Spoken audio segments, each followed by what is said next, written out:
आज संत गाडगे बाबा, संत रविदास, महात्मा ज्योतिबा फुले, भारतीय घटनेचे शिल्पकार डॉक्टर बाबासाहेब आंबेडकर, मौलाना आझाद काशीरामजी, त्याचबरोबर साहित्यरत्न, साहित्य सम्राट डॉक्टर अण्णाभाऊ साठे, माताजी जिजाऊ, त्याचबरोबर मुक्ता साळवे, मातंग समाजाला जागा करणारे आपल्या सर्वांचे नेते स्वर्गीय क्रांती सम्राट डॉक्टर बाबासाहेब गोपटे, त्याचबरोबर जयललिता नाऱ्यासाठी त्यांनी आयुष्यभर जयललिता नारा गाजला पाहिजे जसं प्रयत्न केला ते स्वर्गीय माननीय विजय रेड्डी साहेब यांच्या मी विचाराला प्रथमतः विनम्र असं अभिवादन करतो.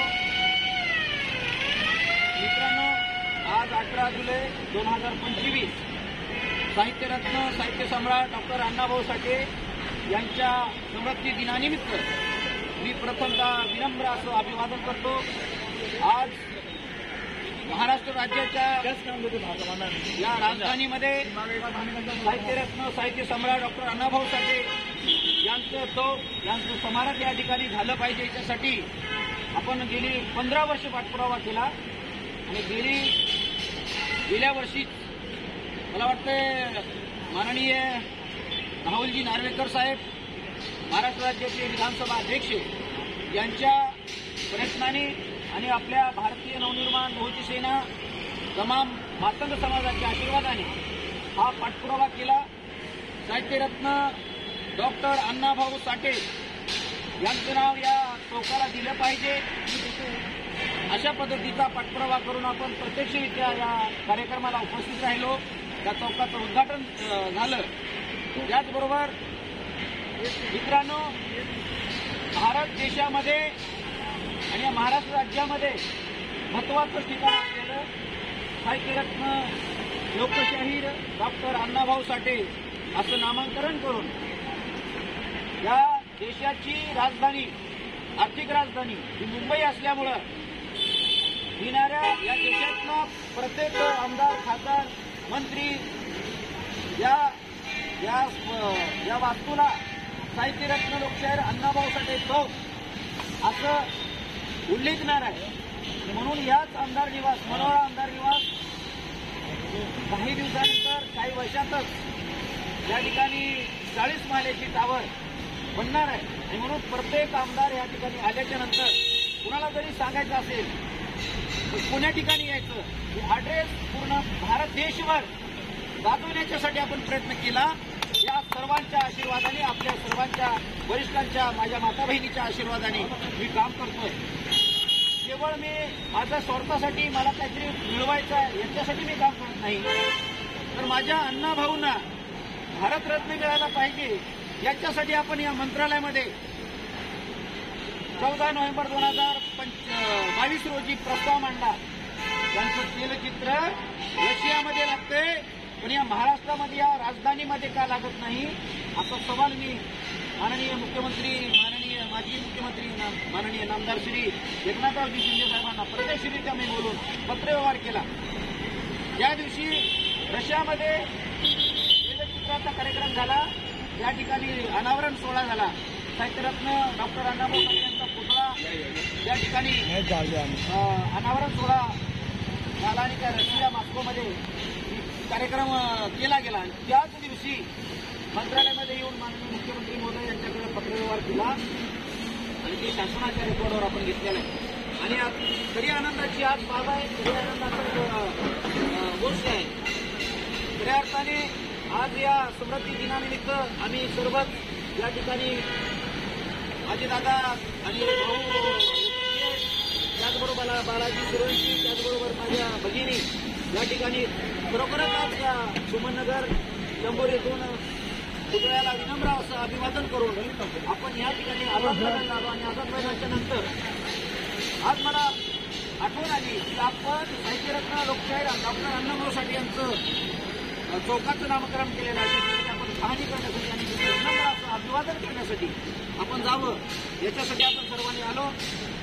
आज खऱ्या अर्थाने महाराष्ट्र शासन, महाराष्ट्र राज्याचे मुख्यमंत्री महोदय माननीय नामदार श्री देवेंद्रजी फडणवीस साहेब आपल्याला मी विनंती करतो साहित्यरत्न साहित्य सम्राट डॉक्टर अण्णाभाऊ साठे यांचं तैलचित्र या मंत्रालयामध्ये लावा, या विधानभवनमध्ये लावा आणि त्याचबरोबर साहित्यरत्न डॉक्टर अण्णाभाऊ साठे यांना भारतरत्न पुरस्कारासाठी आपण विधानभवनमध्ये सर्वानुमते प्रस्ताव मंजूर करून तो प्रस्ताव केंद्र सरकारकडे वर्ग करावा, एवढीच या निमित्तानं आज या सांगू इच्छितो.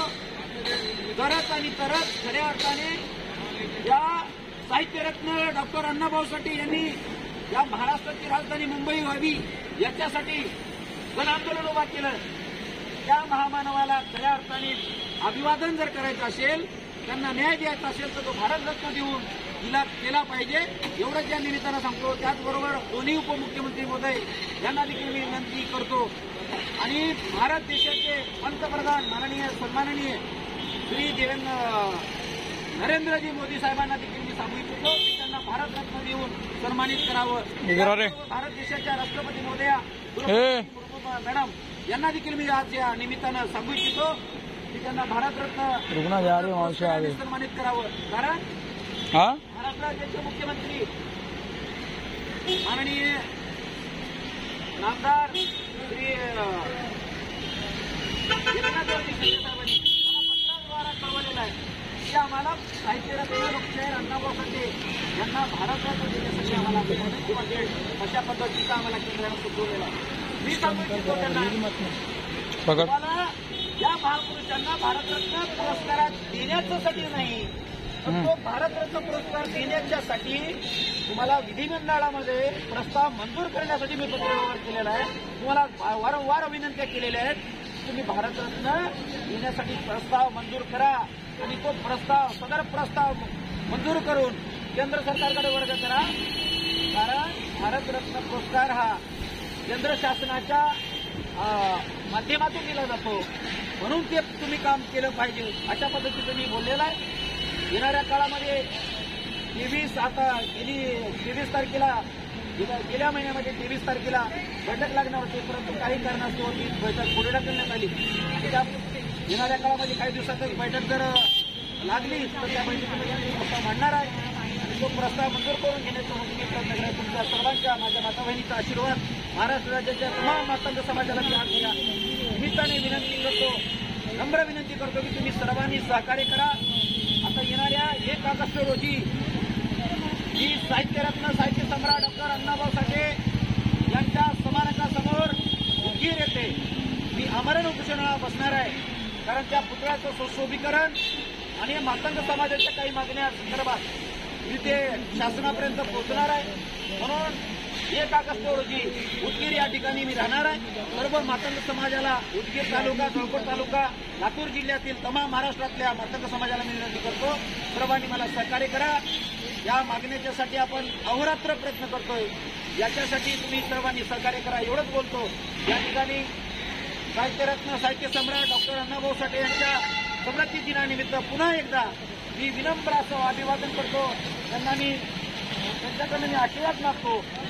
येणाऱ्या काळामध्ये समाज कार्यामध्ये माझ्या मातंग समाजाला सुरक्षित ठेवण्यासाठी, माझ्या मातंग समाजावर होणाऱ्या अन्यायाच्या विरुद्ध आवाज उठवण्यासाठी मला ताकद, मला ऊर्जा मिळावी यावी एवढंच मी त्यांच्या चरणी प्रयत्न करतो आणि इथेच थांबतो. जय हिंद, जय लवजी, जय भीम, जय हिंद, जय महाराष्ट्र. धन्यवाद.